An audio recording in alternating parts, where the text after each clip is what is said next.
Hour at which we are expected to make the final vote on C-45. I understand that there will be a gaggle of reporters in the foyer looking for comment on what we did and how we decided. As I thought about what I might say to the media, I decided to turn my reflections into a short speech, in part also because what I say to the media will also be what I have to say to my family, to my friends, to my community, my constituents, when I go back to British Columbia.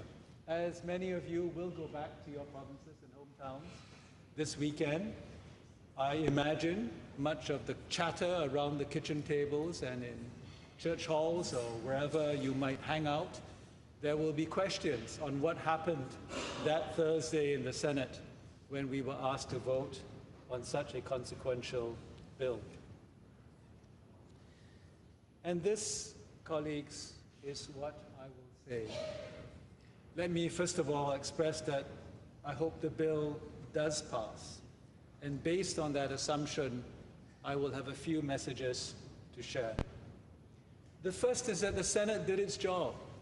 We have already heard about the extensive review throughout the normal process of this chamber, augmented by a special process whereby 5 committees reviewed this bill in its various components and spent more than 215 hours studying those various elements.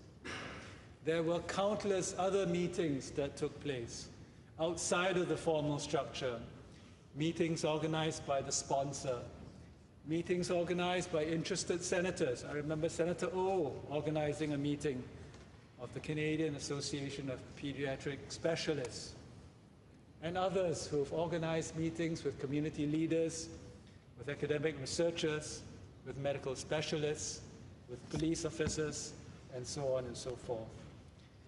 And the hard work that has gone into the review of this bill for over 8 months is evidenced in the nearly 50 amendments that we now see before us. Now, some of you have interpreted the numerous amendments as a sign of failure, as a sign that the bill was not right in the first place, that it is an excuse and a reason to, in fact, jettison the bill. I see it quite differently. The fact that we have about 29 amendments that are so-called technical improvements to the bill is testimony to the fact that this upper house did its job in carefully studying the legislation, finding ways to improve it, even small ways, and being able to persuade the government to accept that.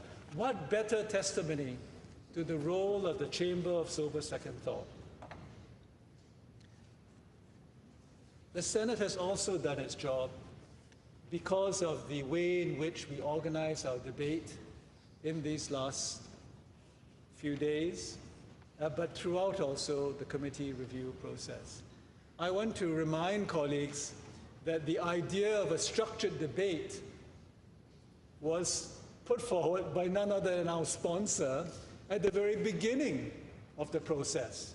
And I wrote to all leaders back in November 2017, asking for precisely this kind of structured process where we could go through the thematic areas of the bill and have a debate that was cohesive and contiguous. That's in fact what we've had the last few days, and as Senator Omidvar has recommended, I hope we will consider it for debates on other bills. I commend my fellow leaders for their foresight and wisdom in agreeing to the timeline that we had, working collaboratively. That again, I think, is evidence of a Senate that is working, a new Senate that is working. And once again, I hope this kind of cooperation can continue for future bills. From the perspective of the Independent Senators Group, I'm so proud of my colleagues who have demonstrated their willingness, ability, and their capacity to collaborate in a way that I've not seen before, while maintaining their independence. And that's, I think, in part why we've had so many meaningful amendments to the bill. Having said that, my colleagues supported a number of amendments that came from the Conservatives. And I'm very proud of them for doing so as well. And it's a demonstration, once again, of the independence of our group.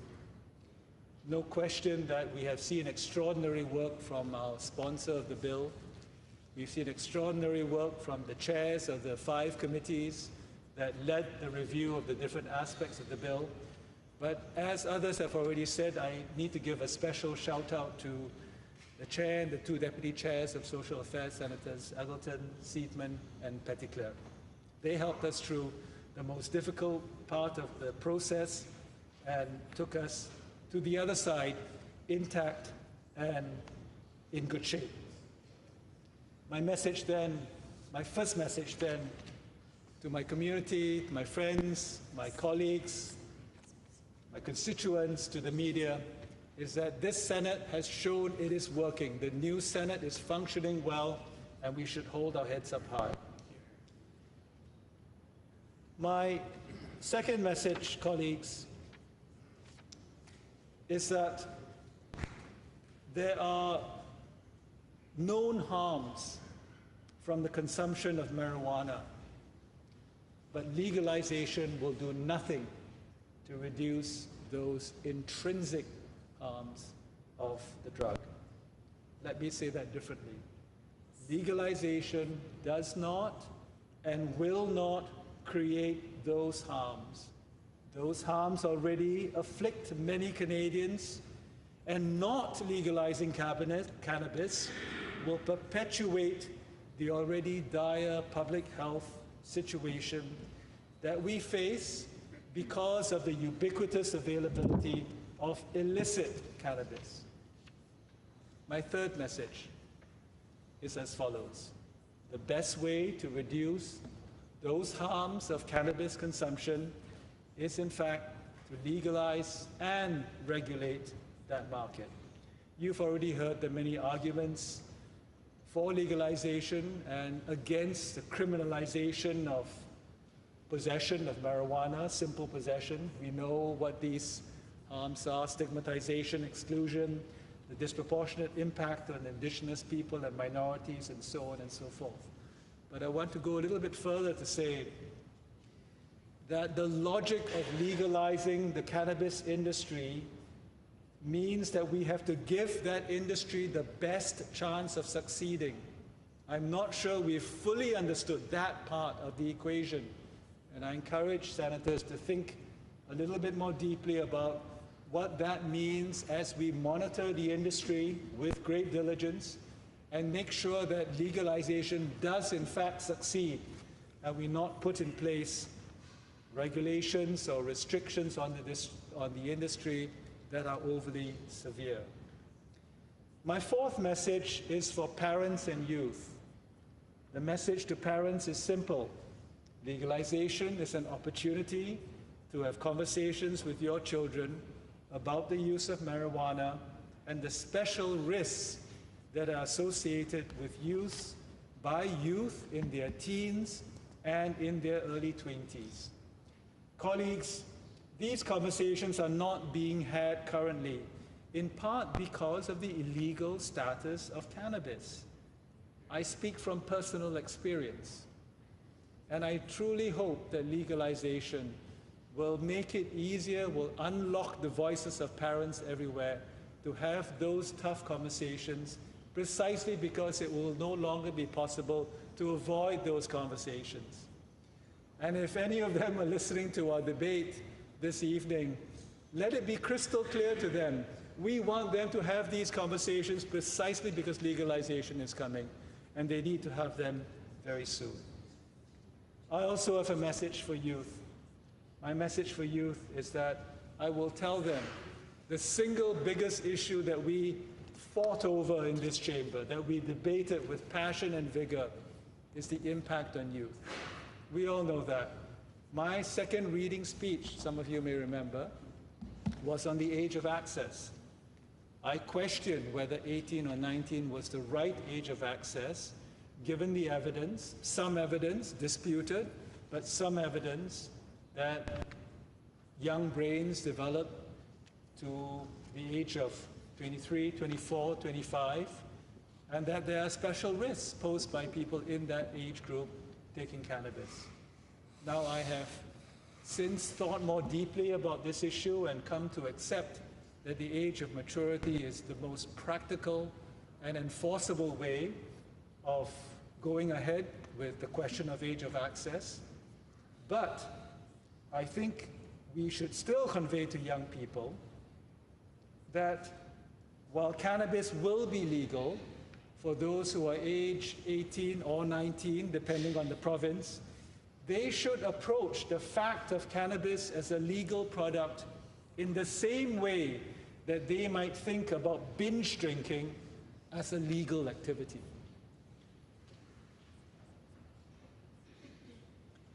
I am in favor of the age of majority as the age of access, as I said, for a variety of reasons.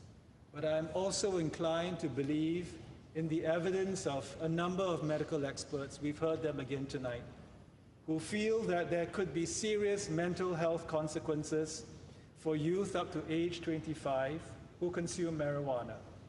We should repeat this message, even if the research is somewhat in dispute.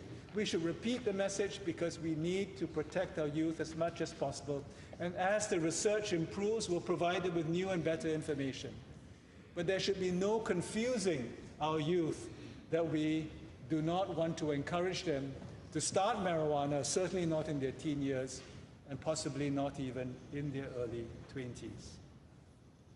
Finally, colleagues, my message to all those who are out there interested in this debate is that our work is not done. C-45 is only the beginning.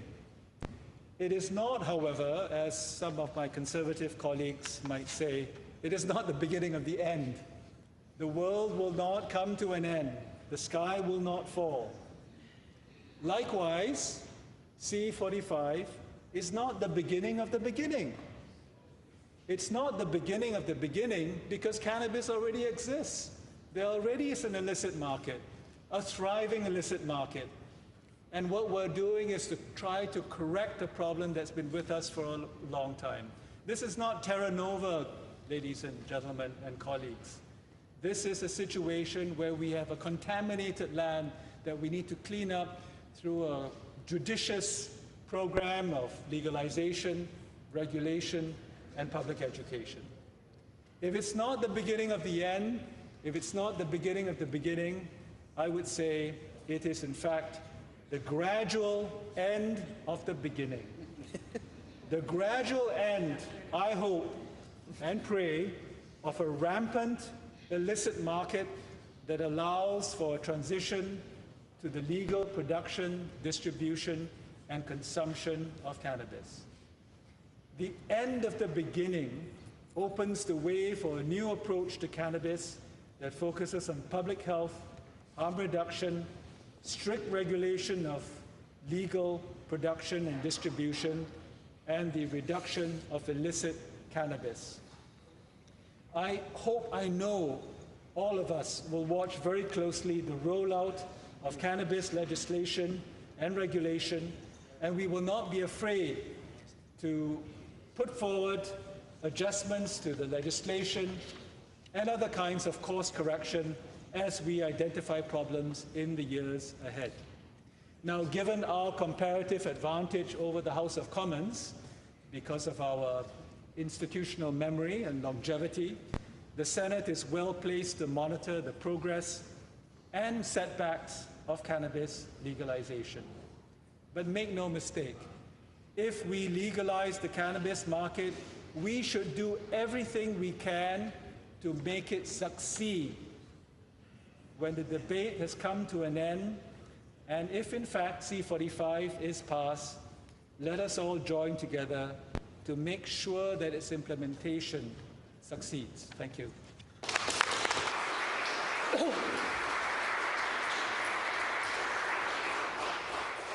Senator Martin. Honourable Senators, I rise today on this final day of the third reading debate on C-45.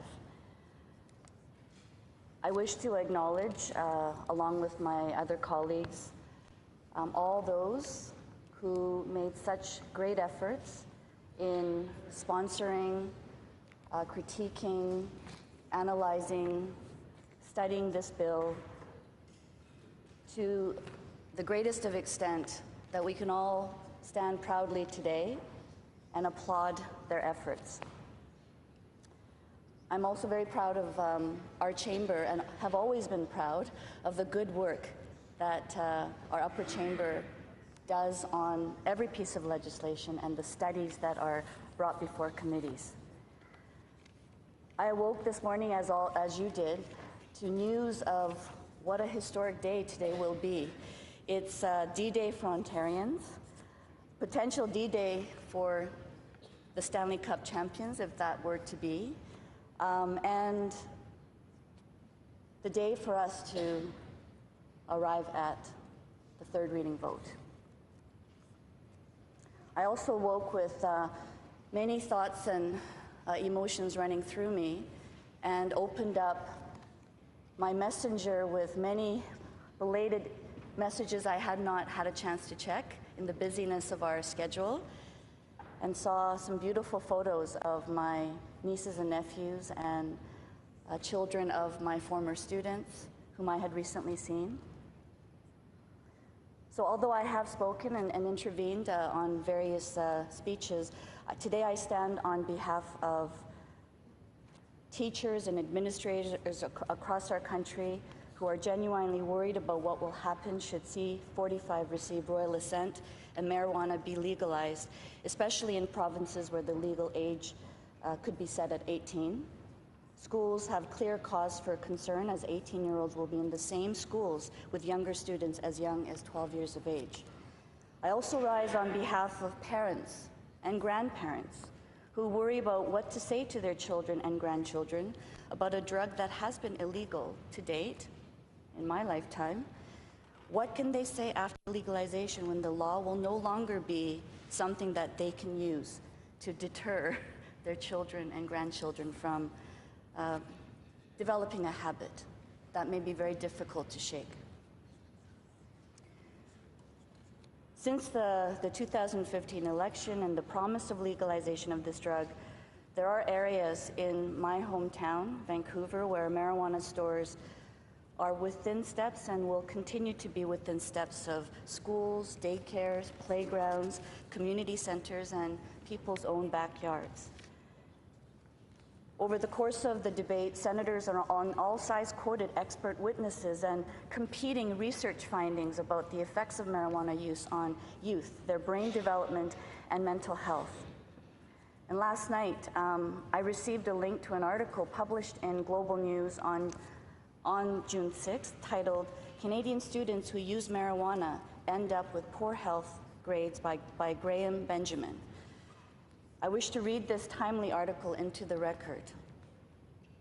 Students who try marijuana at early age and use it often are more likely to have co-occurring problems, poor health outcomes, and less occupational and educational success in young adulthood, a St. Francis Xavier University and University of Victoria study has found.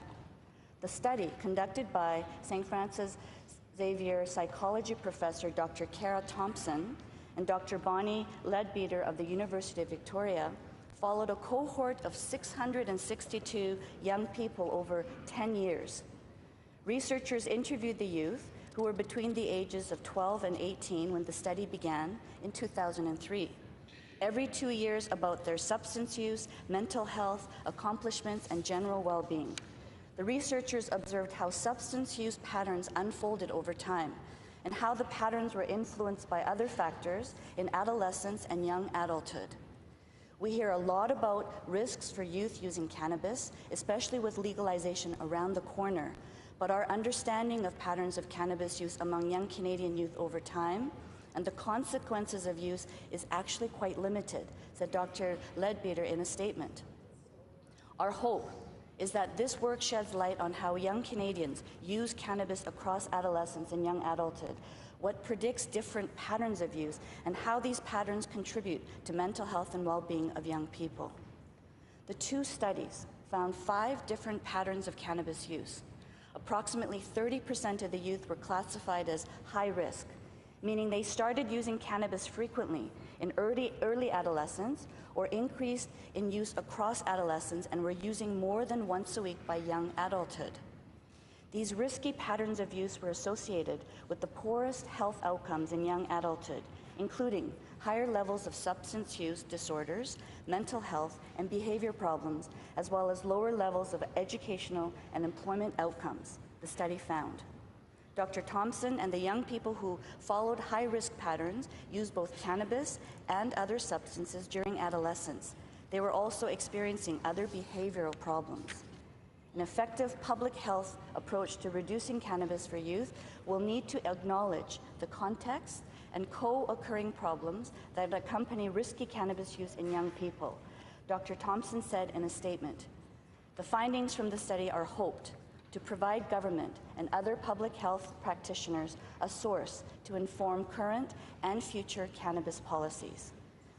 I shared this article with you, colleagues, with the hope that in this 11th hour, after all is said and done, that each one of us will think about the fork in the road that awaits us. Senator Petitclerc talked about the finish line.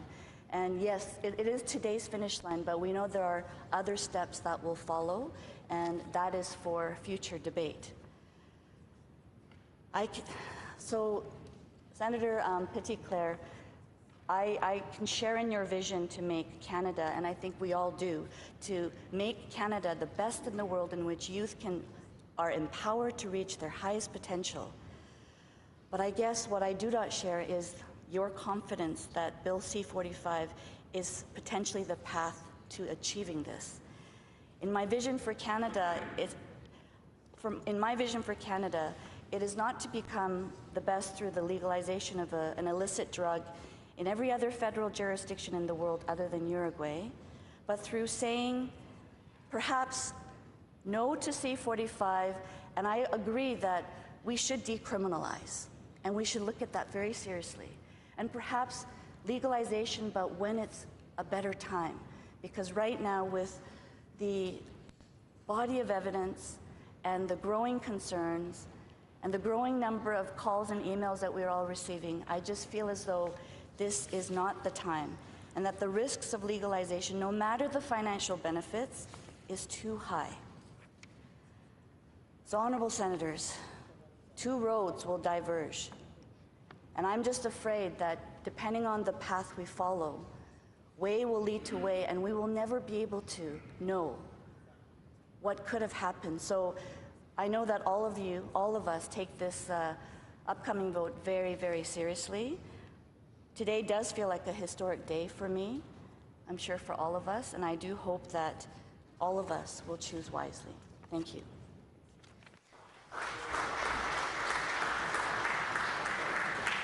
Senator Mercer. Honourable Senators, change takes time. It also takes a little getting used to once it has actually been accomplished. If you look back over past generations, you see such things as women winning the right to vote, and most recently, the right for same-sex couples to marry. Today, we cannot fathom now how these rights would even be in question. But social change does not come easy and takes time, sometimes several generations. In the end, change happens, even if we don't want it to, for better or for worse. The debate over drugs seems never-ending, and I guess it should be. All debate should be never-ending. New ideas, new science, new generations of citizens will come forward with what they believe is a better way for society to live. When we speak about this current piece of legislation, Bill C-45, we hear both sides of the argument for and against. We need more time to study it. We should have done it years ago. It will affect people in ways we don't know. Do we try this and see how it goes? These are natural questions, of course, but at some point, a decision has to be made. I would remind honourable senators that debate over legalization of marijuana has been going on for decades.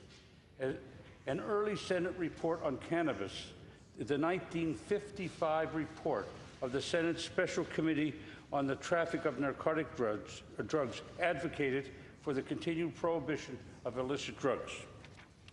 Then, in 1972, we had cannabis, the report of the Canadian Government Commission on the Inquiry into the Non-Medical Use of Drugs, aka the Ledane Commission report, which included the repeal of the prohibition against the simple possession of cannabis and cultivation for personal use.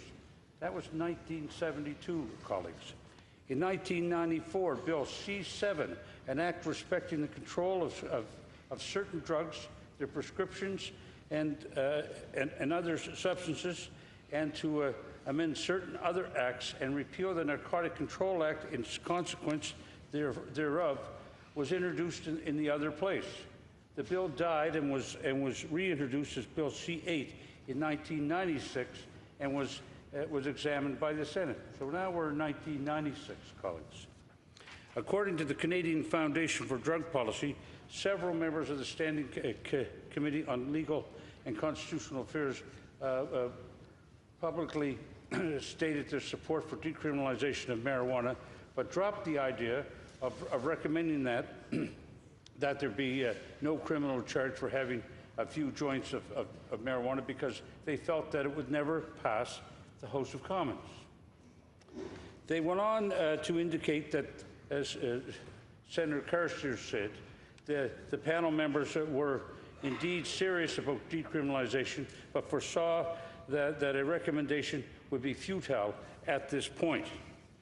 She said, the majority of senators, and I was one of them, she said, felt all of the evidence indicated decriminalization for simple possession is the way to we should be going, she said in an interview.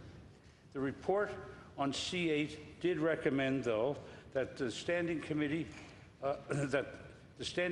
on Legal and Constitutional Affairs strongly urges that a joint Senate and House of Commons committee be struck to review all of Canada's existing drug laws and policies and programs. On June the 2nd, 1999, the late Honourable Pierre-Claude Nolan, our former colleague, moved that a special committee of the Senate be appointed to reassess Canada's anti-drug legislation and policies, to carry out a broad consultation of the Canadian public to determine the specific needs of various regions of the country where social problems associated with the trafficking and use of illegal drugs is more in evidence, to develop proposals to disseminate information about Canada's anti-drug policy, and finally to make recommendations for an anti-drug strategy developed by and for Canadians, under which all levels of government to work closely together to reduce the harm associated with the use of illegal drugs. The committee did a great amount of work and released its report in September 2002, which I'm sure you've all read, or at least I hope you have. That's 2002, colleagues. It does touch on many issues most senators have raised in debate on Bill C-45 before us today. The report states, in effect, the main social costs of cannabis are a result of public policy choices, primarily its continued criminalization, while the consequences of its use represents a small fraction of the social cost attributable to the use of illegal drugs. It goes on to say, our former colleague goes on to say in this report, in our view, it is clear that if the aim of public policy is to diminish consumption and supply of drugs, specifically cannabis, all signs indicate complete failure. That was the existing situation, according to our he continues, in our opinion, the committee's opinion, the data we have collected on cannabis and its derivatives provides sufficient grounds for our general conclusion that the regulation of the production and distribution and consumption of cannabis, inasmuch as it is part of an integrated and adaptable public policy, is best able to respond to the principles of autonomy, governance that fosters human responsibility and a limitation of penal law to the situations where there is demonstrable harm to others. A regulatory system for cannabis should permit, the report continues on, specifically more effective targeting of illegal traffic and a reduction in the role played by organized crime. Prevention programs better adapted to the real world, better able to prevent and detect an at-risk behavior, enhance and monitoring of products, quality and properties, better user information and education, and respect for individual and collective freedoms, and legislation more in tune with the behavior of Canadians. Our friend Pierre-Claude Nolan. The committee's report says, in our opinion, Canadian society is ready for a responsible policy of cannabis regulation that complies with these basic principles.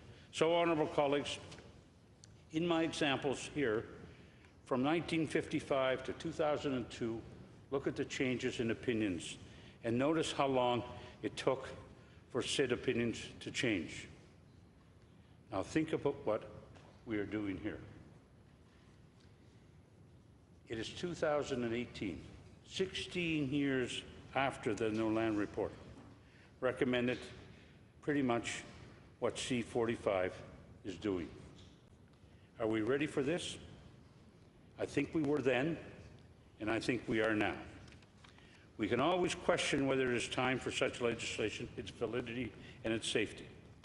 What we should not question is the fact that it is time to try something different in the war on drugs. Only then will we see if it has worked, which I'm confident it will. While I may not be happy with some of the amendments we have agreed to here in the Senate, for better or for worse, I am happy to support this legislation, and I encourage all of you to do so as well.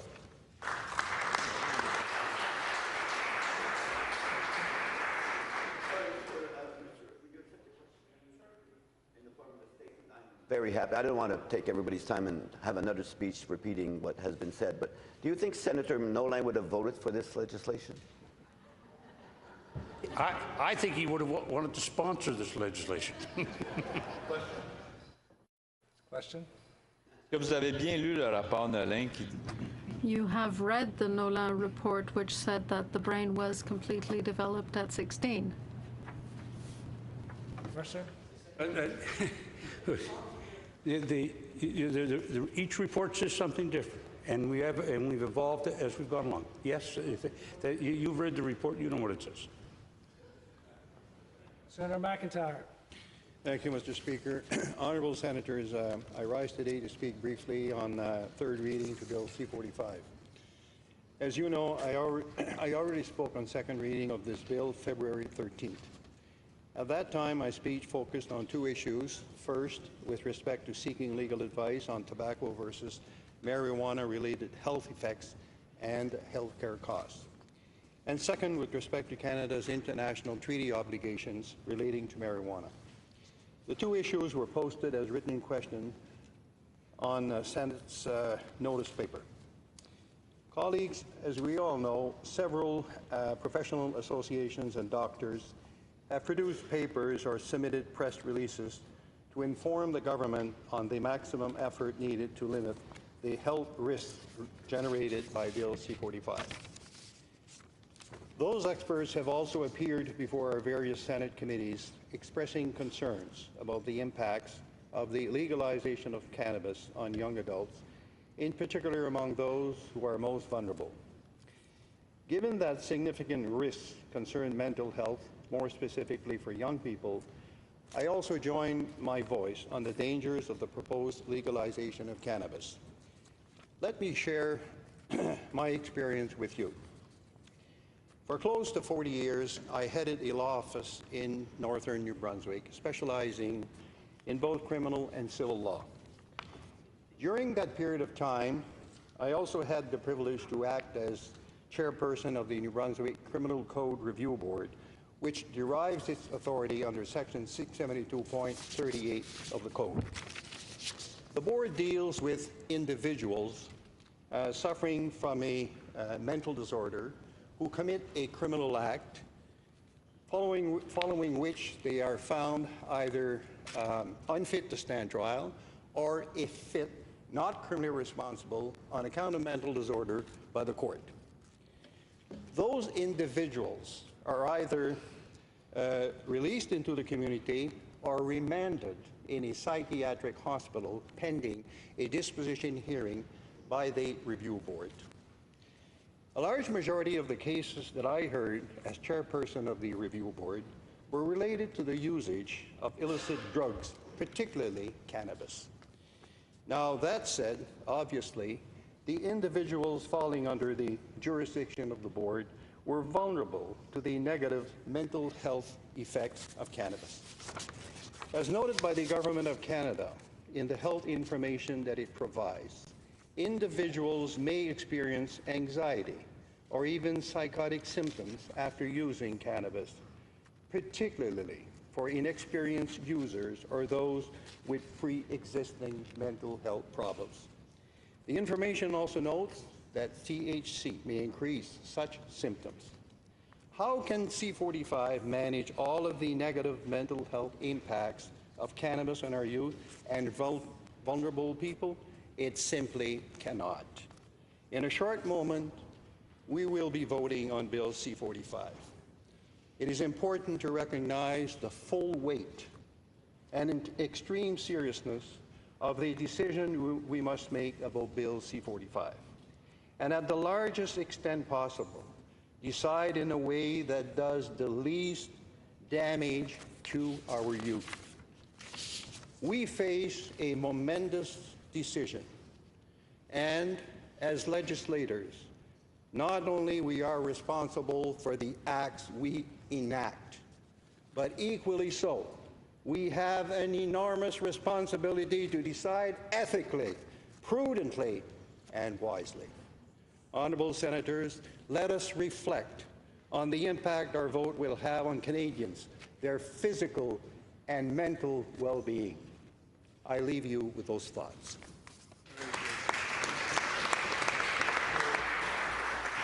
Senator Bayak.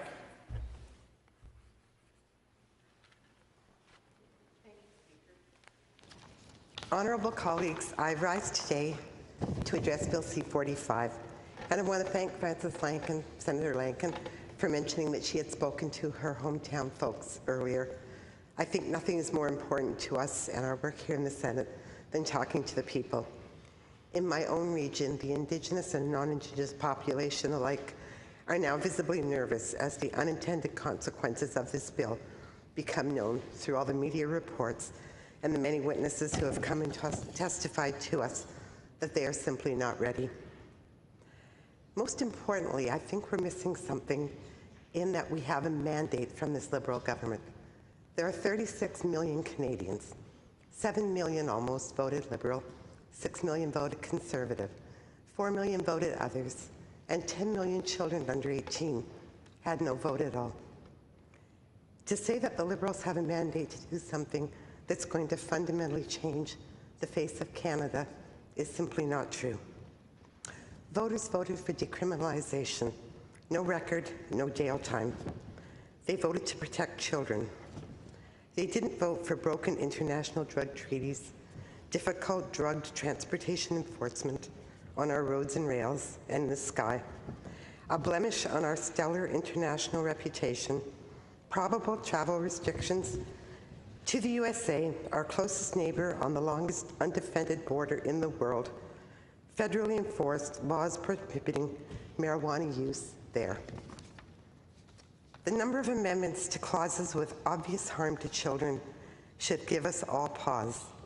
Those children have no voice.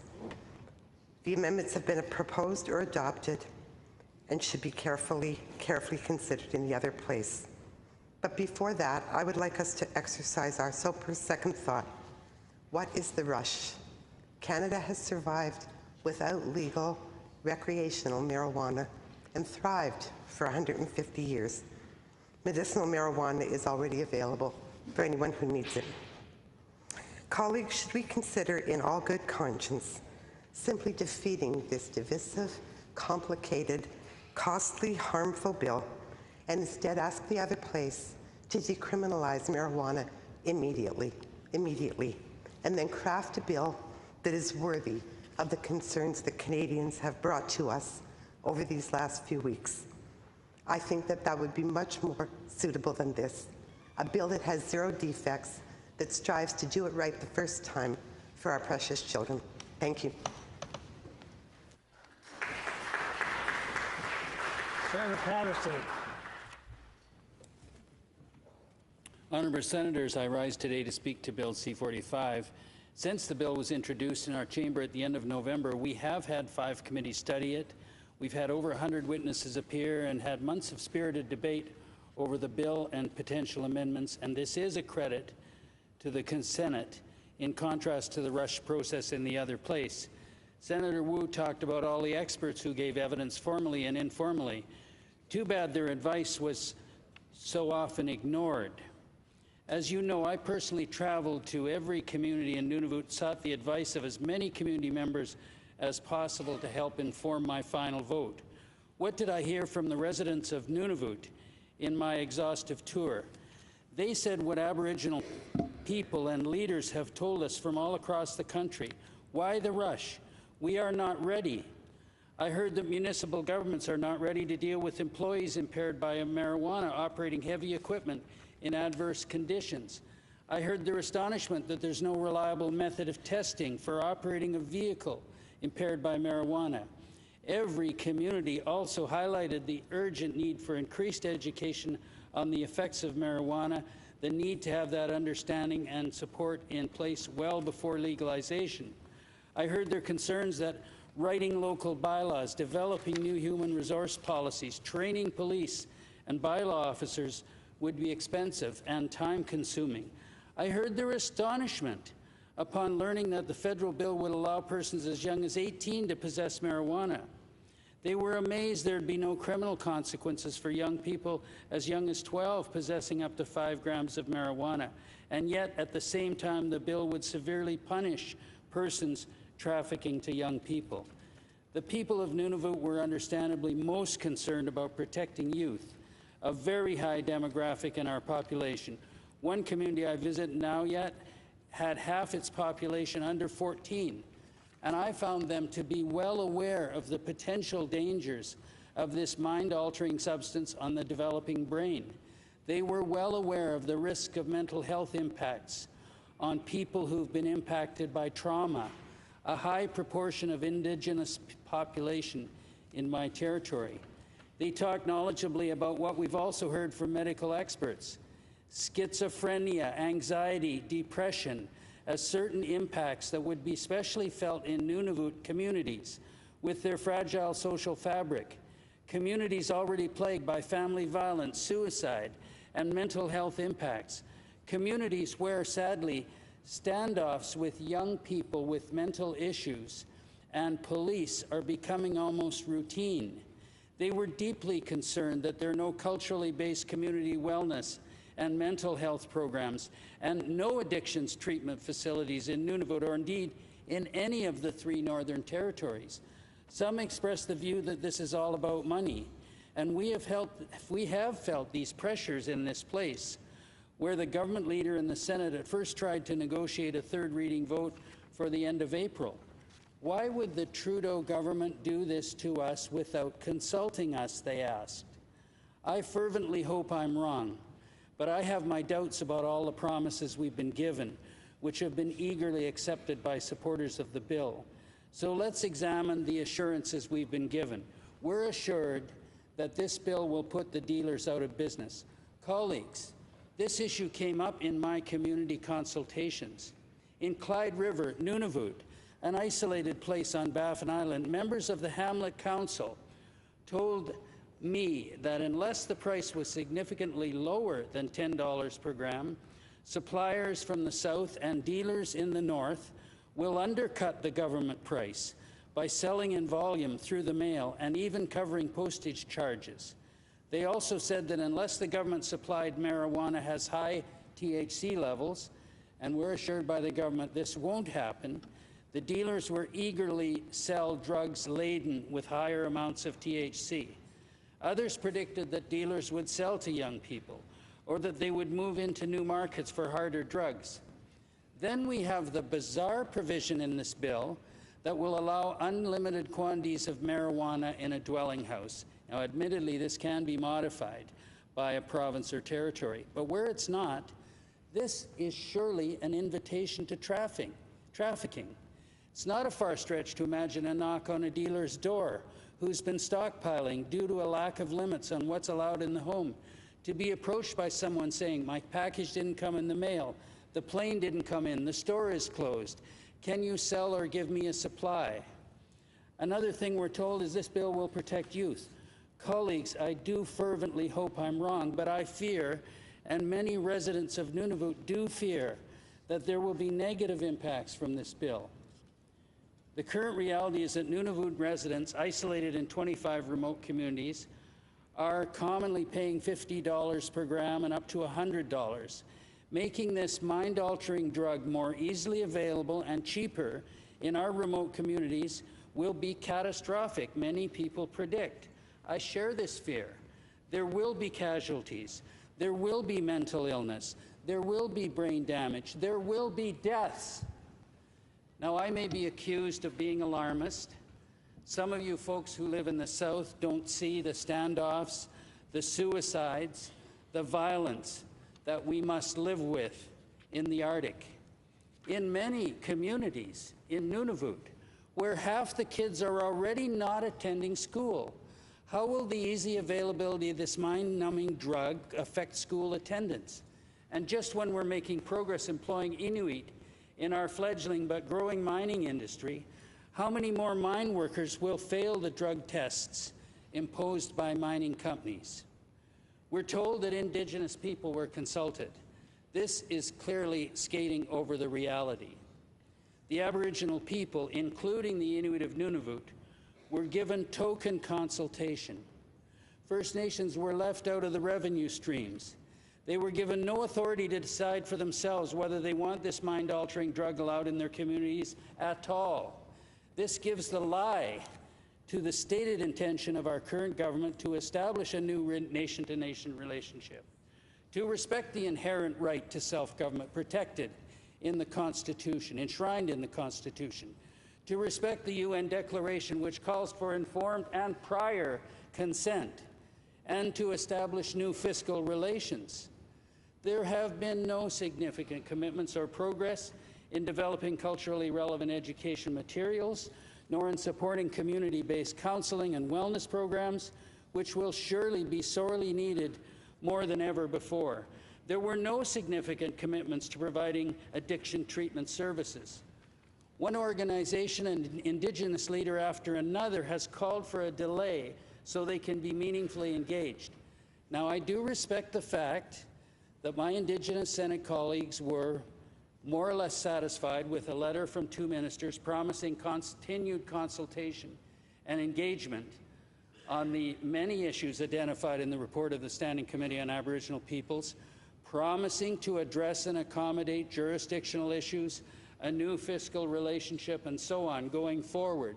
Rest assured, we're told. The phrase is repeated twice in the minister's letter. Pass the bill and these issues will be addressed. Rest assured. No, I will not rest assured.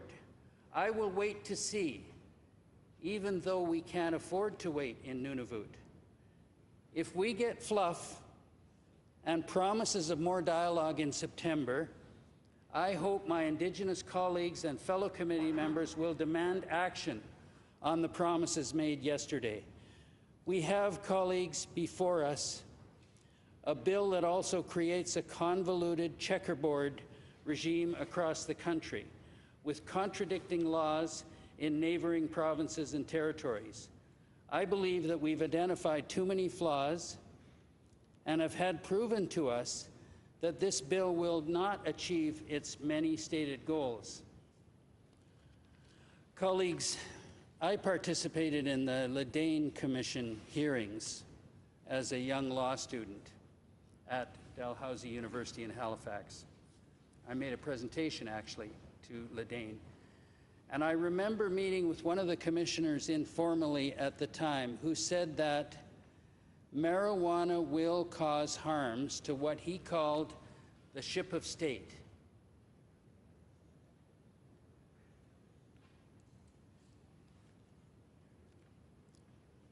The question is, to what extent are we going to jeopardize productivity, mental health,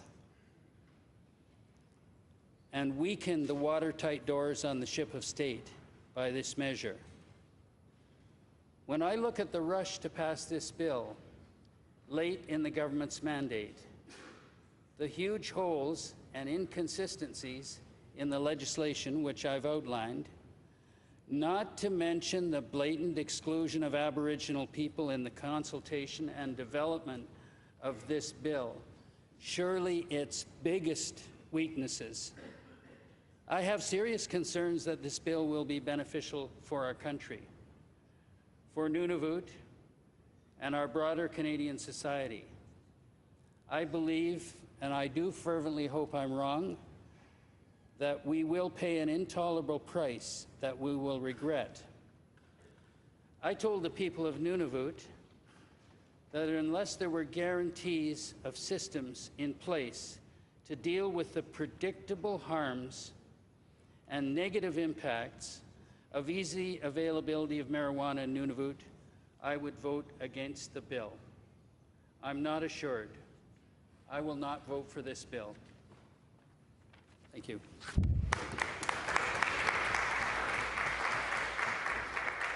Senator Loveless Nicholas. Question? Yes, Senator Patterson, I believe that it would be up to each community to opt in or opt out on the government's legalization of cannabis. So wouldn't your community have a bylaw not allowing cannabis? Senator Patterson. I thank the senator for the question. The First Nations communities, we know, we were told by a Justice Department expert, cannot opt out of the cannabis legislation because it's not allowed in the Indian Act. The Indian Act only allows for local votes on alcohol prohibition. This is a law of general application that will apply to First Nations communities in Nunavut, in Canada. And in passing this bill, we are going to deprive those First Nations communities of the right to govern themselves, despite our government's declaration of its support for the inherent right to self-government as entrenched in Section 35 of the Constitution. Now, in my communities of Nunavut that are not governed by the Indian Act, I believe it would be possible, it may be possible for the government of Nunavut to allow hamlets to enact local prohibitions. They do so now with alcohol, and they may do so with marijuana. But the government of Nunavut did, in a discussion paper it issued leading up to the discussion of this bill, and before they introduced their own legislation, which, by the way, is only at a very early stage, they did say they felt that power to prohibit cannabis use in communities would be very difficult to enforce. And so the government of Nunavut's stated position is that they won't allow that authority. But I'm more concerned about First Nations communities because they've told us that they govern themselves. They have the responsibility to deal with education and health and social impacts. They're not getting any revenue because they've been left out of the excise tax, and they're not allowed to make a prohibition because of the Indian Act and because this is a law of general application. So your community and First Nations communities are left out of this bill unless it's fixed after the fact. I remain optimistic those issues will be addressed, but I'm a skeptic. I'm going to be holding the government's, the ministers, to account for their promises. And I think it's better to correct these things before the bill is passed, not after. That's why I'm voting against it. Thank you. Senator Dean. Honor, I am the final speaker this evening, as I understand it. I won't be taking my 45 minutes. I want to start by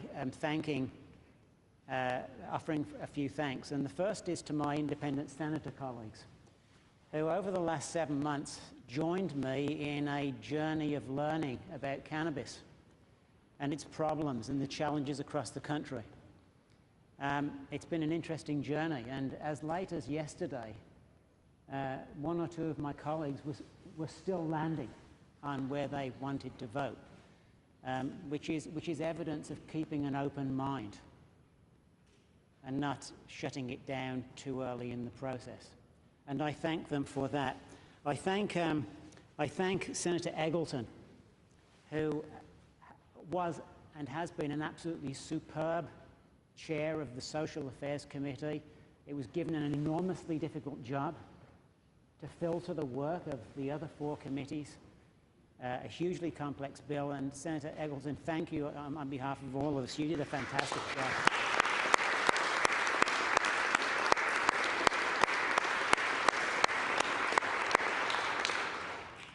I want to thank all of our senators here for participating in the debates and extensively today, and especially in this format. Especially in this format. We know it worked in medical assistance in dying. We've talked about it for a number of months. We've used it again here. And I think every one of us in here again has been reminded of the fact that planned and organized debates with themes helps us to follow and prepare and to know what's coming. But more importantly, it helps those people outside of the Senate who want to participate in our work, who want to see what we're doing, who want to follow along. And many of you will have seen your Twitters light up with those who are responding almost instantaneously to things that are happening in here.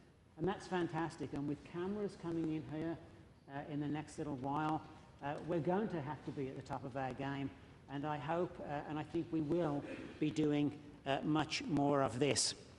I want to thank the chamber staff who support us, and I want to thank staff of the Senate who support all of us in this place, but a particular thanks to my staff. I have 2 staff, and all of the stuff that you've received, and all of the briefing materials, and all of the advice that many of you have received has been generated by Amanda McLaren and Lauren Thomas. And they have done an absolutely superb job. Absolutely superb.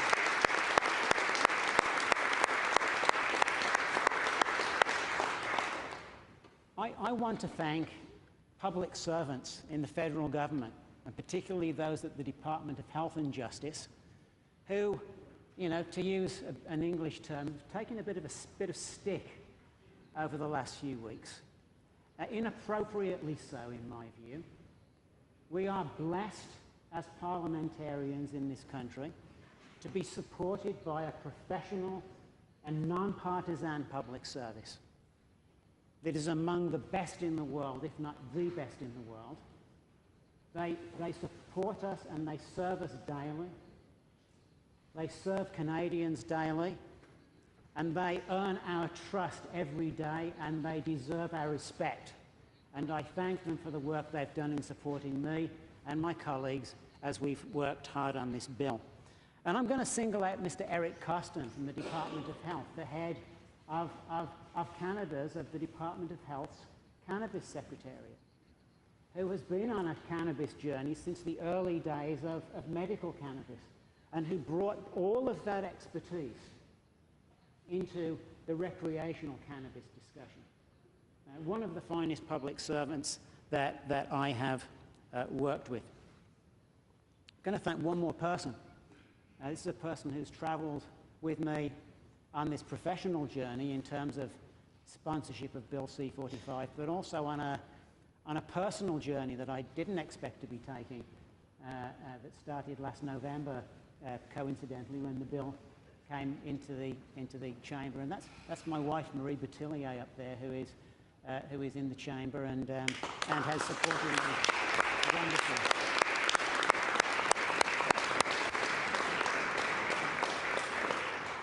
One of the questions I'm most often asked as sponsor of Bill C-45 is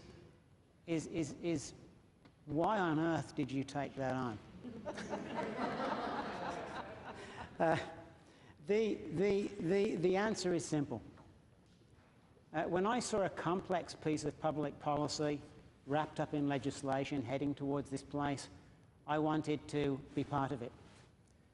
I saw opportunities and not problems. I saw the opportunity to work with that piece of legislation, to improve it, to make it the best that it could be, and to make it work in the most efficient and effective way that it can for Canadians. And I have not been disappointed. This has been a fantastic journey for me. And I've never regretted it for a moment. I want to share my perspectives on that, though. Having been around public policy and public administration and politicians for the last 25 years, I've noticed that every now and again, a government, and it can be a government of any political stripe, decides to embrace and tackle and attempt to resolve a pressing social or health policy challenge. And make no mistake, that's what the government did in choosing to think about legalizing and regulating cannabis. Now, they were supported, the government was supported by an expert task force, yes. It was a campaign commitment, yes. But this was not an easy thing to take on for a government. It wasn't done on a whim. You don't do these things without expending a significant amount of political capital. Any complex health and social initiative is complex by its nature. And when things are complex, you know, it's easy to snipe at them. I'll be frank and blunt in saying that. It's easy to pick away at them. It's not simple like prohibition. It's not simple like just say no. It's complex. And over the last several months, we've had the ability, those of us who've wanted to engage in that, to take that legislation apart piece by piece, to understand it, to wrestle with it, to understand the challenges that it is trying to address and the solutions that it is trying to achieve. And look, I mean, we know that that the bill is tackling known harms, and there's no difference between us on the harms. Perhaps the only difference is that we've heard alleged in this place that we'll see many harms resulting from the passage of this bill. There's not one of those harms that is in existence today pre-cannabis reform. They're all happening right under our noses, and we know that. The health impacts, the social impacts in terms of criminalisation, particularly of our Indigenous and other racialised Canadians in excessive numbers. The massive illegal market is burgeoning right under our noses. Here's what the government did. The government chose to take the lid off that. It chose to surface those problems, to start a national debate across the country about cannabis and what's happening with cannabis in this country right now. I think that was a brave political move on the part of this government. And I think it will be one that is historic and that will help, not hinder, Canadians. In the last several months, we as parliamentarians, and I'll put it this way, we have held a significant responsibility in our hands to look at that legislation, to examine it, and to make the very best of it, and to give of our best advice as seasoned parliamentarians in some cases, seasoned policymakers in others. We know that this is addressing an approach, it's an approach to tackling problems that have been ignored for years. Senator Mercer reminds us of the Nolan report. It's interesting, I haven't heard one of Senator Nolan's colleagues refer to him in the last 7 months. A champion of progressive drug reform. 46 years later and on from the Ledane report. We've been engaged here in bringing existing problems with cannabis out of the dark and into the light. That's what we've been doing. That's what we've been doing here, and I think we've been doing a good job of that. We know that it isn't working right now. We know that prohibition doesn't work. And as we move towards the vote, I'm really clear about the opportunities flowing from C-45 for young Canadians, and I support it. Here's what I worry about. Here's what I've been worrying about over the last few weeks. I worry more about the implications and the impact of voting no. That's what would concern me, given all that we've learned.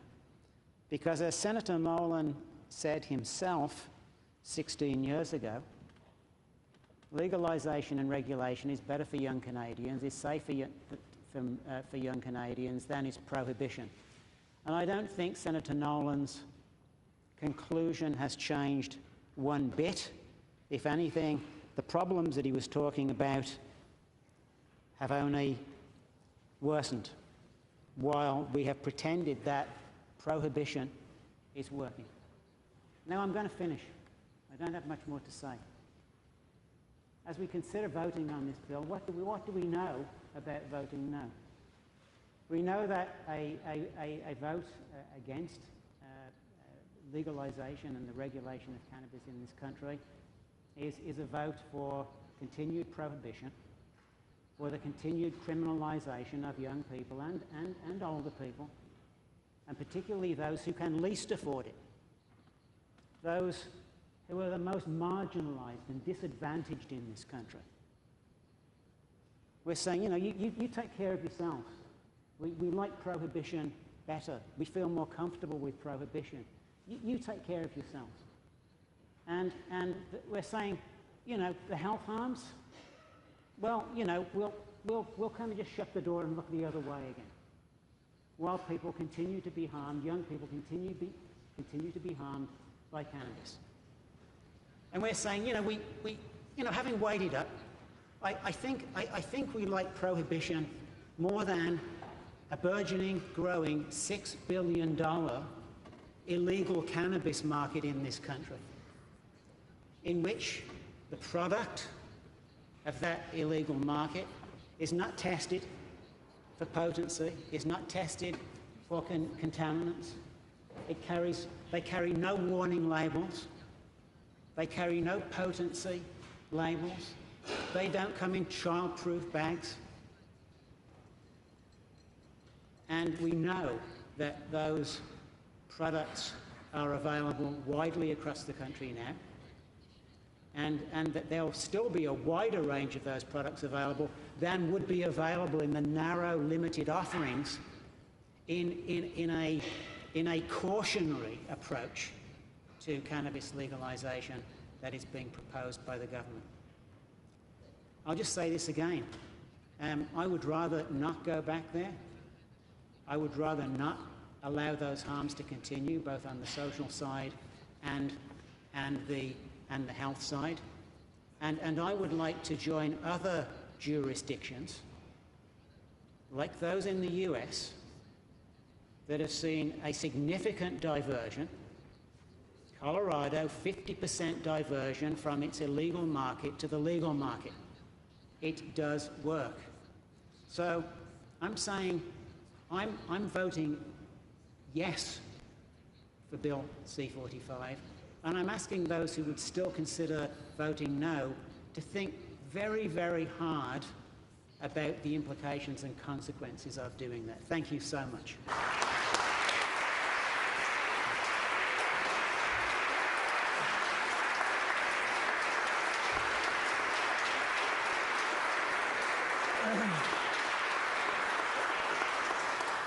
Are senators ready for the question?